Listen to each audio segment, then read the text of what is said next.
태양과 그 주위를 두는 8개의 행성들, 바로 우리가 살고 있는 태양계입니다. 그 중심엔 거대한 항성, 불타는 별이 있습니다. 바로 태양입니다. 태양은 말 그대로 태양계를 지배하고 있습니다. 태양의 무게는 태양계 전체 질량의 99.86%이죠. 숫자로 보면 거의 전부라고 해도 과장이 아닙니다.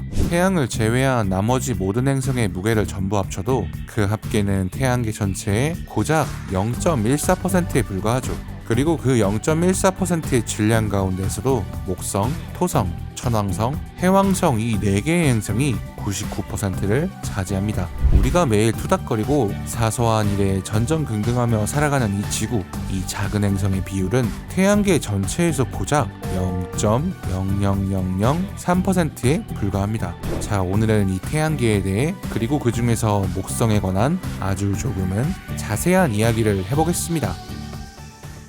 지식을 탐하는 인간, 지식 사피엔스. 자, 앞선 영상들에서 우리는 수성, 금성, 지구, 화성까지 태양계의 4행성계를 지나왔습니다. 이제부터는 외행성계라고 불리는 목성, 토성, 천왕성, 해왕성을 둘러볼 텐데요. 이 외행성계는 주로 가스나 얼음 성분이 많은 행성들로 구성되어 있습니다. 주요 특징으로는 행성의 크기는 매우 크지만 부피에 비해 밀도가 상당히 낮은 편인데요. 또 태양에서 멀기 때문에 태양을 한 바퀴 도는 공전 주기가 매우 깁니다. 수십 년에서 많게는 수백 년까지 걸리기도 하죠. 그리고 이 외행성들은 수많은 위성들을 거느리고 있는데요. 사실 이 외행성들 자체도 흥미롭긴 하지만 인간의 관점에선 외행성계들의 위성이 훨씬 흥미로운 세상입니다. 바다가 숨겨진 위성, 화산이 폭발하는 위성, 메탄비가 내리는 위성까지 있으니까 말이죠. 자, 목성부터 시작해 지금부터 이 거대한 외행성들의 세계를 탐험해 보도록 하겠습니다. 태양계 제우스, 목성. 목성은 주피터라고 부릅니다. 주피터는 그리스 로마 신화에서 신 중의 신, 바로 제우스입니다. 그렇다면 목성에는 왜 이런 이름이 붙었을까요? 사실 목성은 크기로 보자면 태양계에서 태양 다음으로 큰 천체입니다. 행성 중에서는 단연 제일 큰 행성이죠. 그래서 태양계 행성들의 왕이라고 불립니다. 우리 지구와 비교했을 때 얼마나 큰지 한번 비교해 볼까요? 지름으로 치면 우리 지구를 옆으로 한 11개는 넣고도 남을 정도로 굉장히 거대한 덩치를 자랑합니다. 목성의 부피는 대략 지구를 1300개쯤 집어넣어야 할 정도로 크고 무게는 300배 정도 더 무겁죠. 만들어진 지 얼마 되지 않은 태양 주위를 돌면서 가장 먼저 가스와 먼지를 끌어당겨 빠르게 몸집을 키웠거든요. 이렇게 먼저 태어난 목성은 나머지 행성이 생겨나는 데 아주 중요한 역할을 했습니다. 미국 라이스대 연구팀이 컴퓨터 시뮬레이션을 통해 연구한 결과 태양으로 빨려 들어가던 가스와 먼지의 흐름을 목성이 막아냈거든요. 이 덕분에 태양 주위의 돌덩이와 먼지 조각들이 동그랗게 뭉치면서 지구와 수성, 금성, 화성이 생겨날 수 있었던 것이죠. 즉 목성이 없었다면 오늘날의 지구는 없다고 생각해도 될 듯합니다. 그리고 오늘날에도 목성은 태양계 행성들을 지켜주는 역할을 하고 있습니다. 목성은 지구보다 1300배나 큰 만큼 중력도 2.5배나 더 강합니다. 이에 우주를 뜯어놓은 소행성이 지구를 향해 날아오더라도 도중에 목성의 중력에 끌려가 버리죠. 소행성을 대신 막아준다는 말입니다. 만약 목성이 없었다면 지금보다 훨씬 더 크고 많은 운석이 지구에 떨어졌을 것입니다. 또 목성은 그 무거운 질량 때문에 태양계 행성 중 유일하게 정확히 태양을 중심으로 돌고 있지 않습니다. 이게 무슨 말이냐고요? 아시다시피 중력을 주고받는 모든 천체는 서로의 질량 중심을 기준으로 함께 회전하게 됩니다. 그래서 태양과 목성은 두 천체의 질량 중심점에 해당하는 허공의 한 점을 중심으로 함께 돌고 있습니다. 근데 공교롭게도 목성의 질량이 워낙 크다 보니까 태양과 목성의 질량 중심점은 태양 내부가 아니라 태양 표면 바깥, 즉 태양 외부에 놓이게 됩니다. 그래서 만약 우주 공간 멀리서 태양과 목성을 바라본다면 태양이 정중앙에 고정된 채 도는 것이 아니라 목성과 함께 천천히 도는 모습으로 보이게 될 것입니다. 그렇다면 이토록 크고 무거운 목성은 왜 별이 되지 못했을까요? 별이 될 뻔한 행성, 목성.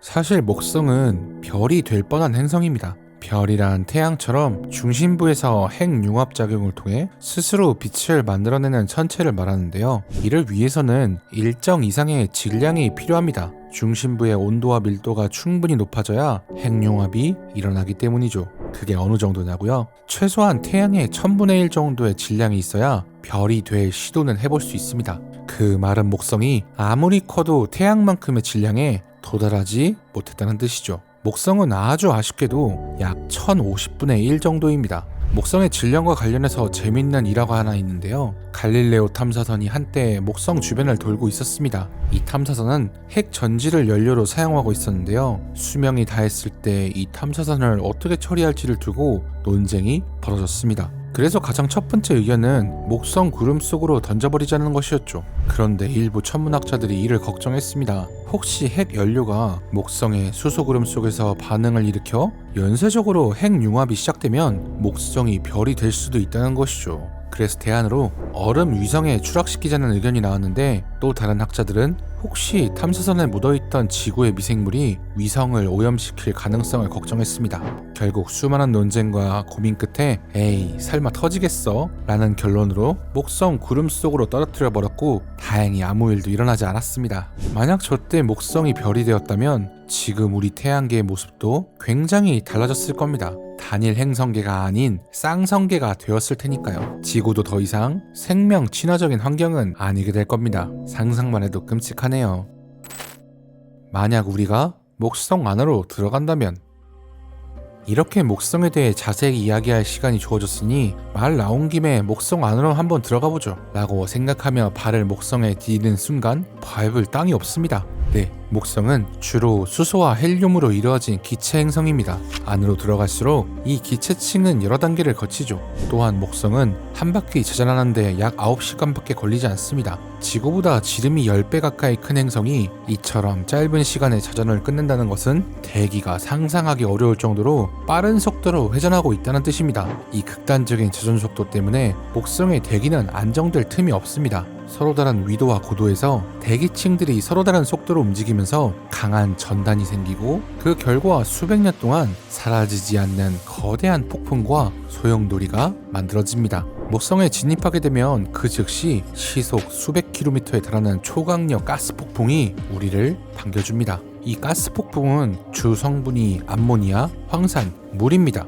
이 폭풍에 인체가 단 몇 초라도 노출되면 암모니아의 지독한 냄새를 맡을 새도 없이 액체 질소에 몸을 담그는 것처럼 몸은 유리처럼 깨지듯 부서지고 살점은 황산에 녹아버릴 것입니다. 또 지구보다 수백 배 강한 초강력 번개가 수시로 내리치죠. 목성의 대기 압력은 지구 기압의 수천 배에 달하는 무게입니다. 그 압력이 온몸을 짓누를 것입니다. 어찌저찌 수천 킬로미터를 내려오면 끝을 알 수 없는 수소와 헬륨의 바다가 이어져 있습니다. 온도가 수천 도까지 치솟는 끈적한 수소의 바다가 말이죠. 이 수소 바다의 밑바닥까지 내려가면 지구 최심의 마리아나 해구에 수만 배에 달하는 강한 압력이 발생합니다. 이 지점까지 오면 지구에서는 절대 볼 수 없는 기묘한 물질을 마주하게 되는데요. 바로 액체 금속 수소입니다. 너무 강한 압력으로 우주에서 가장 가벼운 물질인 수소가 마치 액체 금속처럼 존재하고 있습니다. 액체도 아니고 고체도 아니고 사실 인류가 제대로 본 적이 없으니 설명할 길이 없겠네요.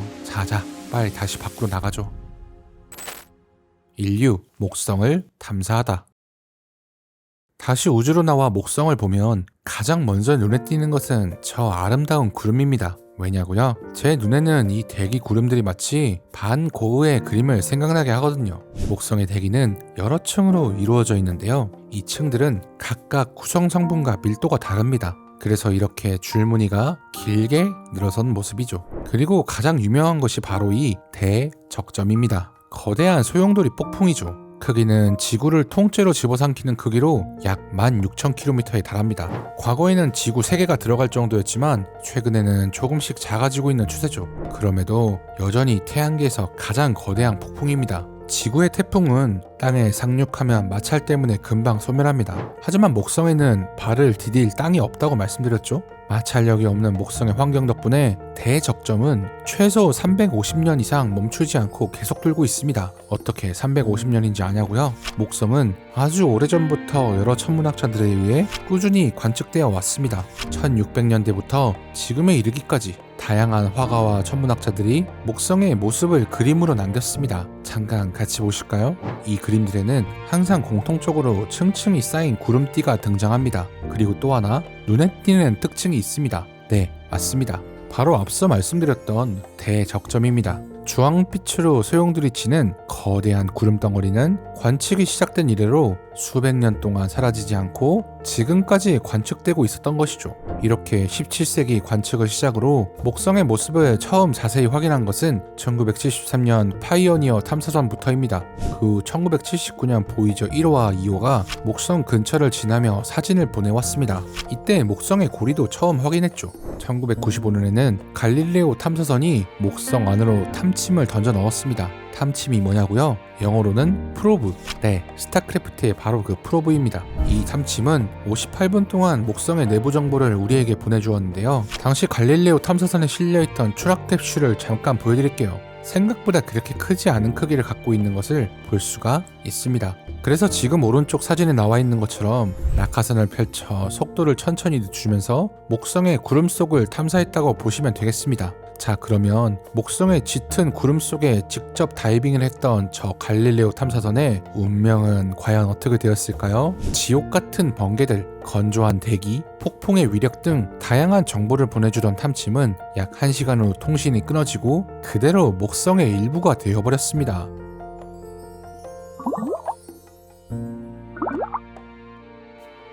하지만 이런 말도 안 되는 목성의 환경인데도 불구하고 생명체의 가능성을 진지하게 이야기하는 학자들이 있습니다. 다만 그 대상은 목성 그 자체가 아닙니다. 그 시선이 향하는 곳은 목성이 거느린 위성 유로파입니다.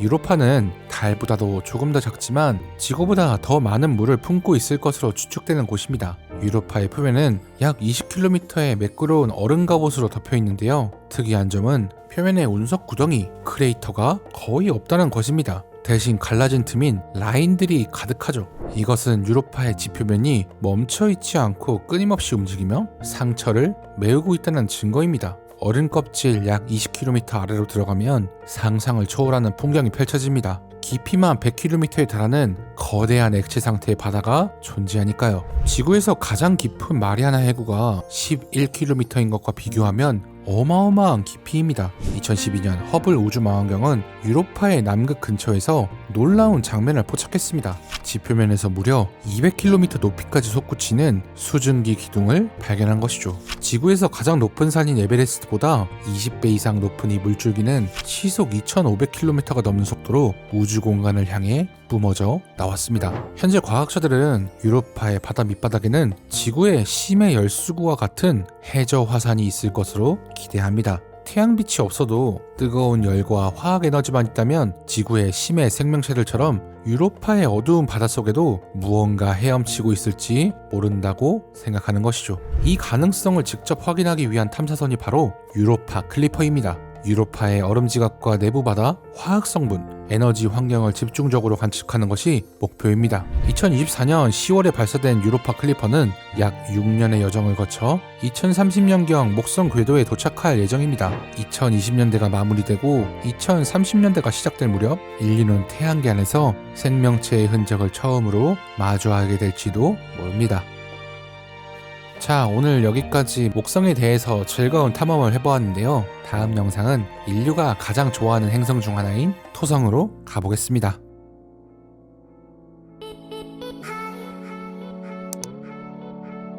지식을 탐하는 인간, 지식 사피엔스.